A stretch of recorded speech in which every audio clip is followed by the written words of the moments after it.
Well, during the Civil War, the World Wars, and in Vietnam, you could find black people on the front lines fighting for America, a country that didn't always fight for them.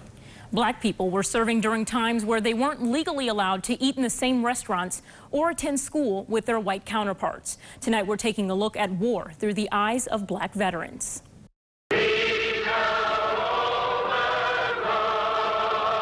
As black men and women were fighting racism in America, the United States military was waging a war in Southeast Asia. One thing was sure, if you were 18 and you were black, you were going to be drafted, no matter what your draft status was. At the time, black people made up about 11% of the population, but represented about 23% of combat troops in a war very few agreed with, especially the very Americans still fighting to be seen as equal. Most people were nervous about going, and they didn't want to go. You know, why should we go fight over in Vietnam when we got a war going on right here in Muskegon? Former military police officer Larry Allen, and that's me actually in Vietnam, says despite a distance of several thousand miles, racism followed troops of color to Vietnam. Being in Vietnam and seeing the Confederate flag on people's walls and stuff, you know, that's like, what?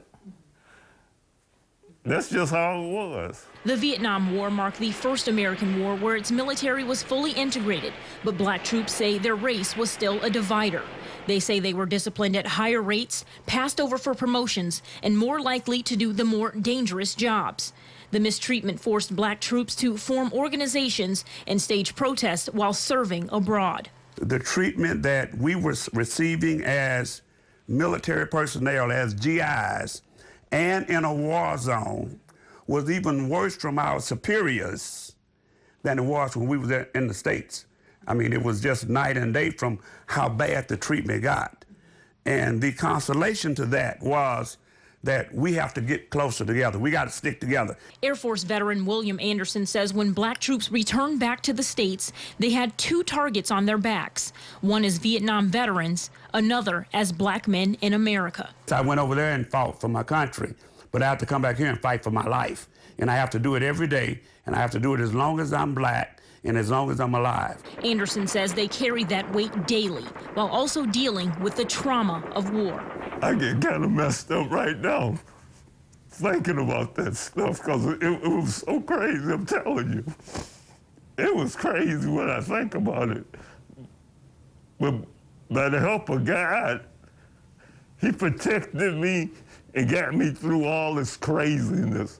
You know, coming back here dealing with this little stuff, this ain't nothing compared to what I went through in Vietnam and what I saw. You haven't looked in this thing in years. Through it all, black troops persevered. And more than 50 years later, they say they finally feel regarded as American heroes. You know, I've had more people to thank me in the last 5 years than I had in the previous 45. And there are people now who realize how important what we did was in Vietnam.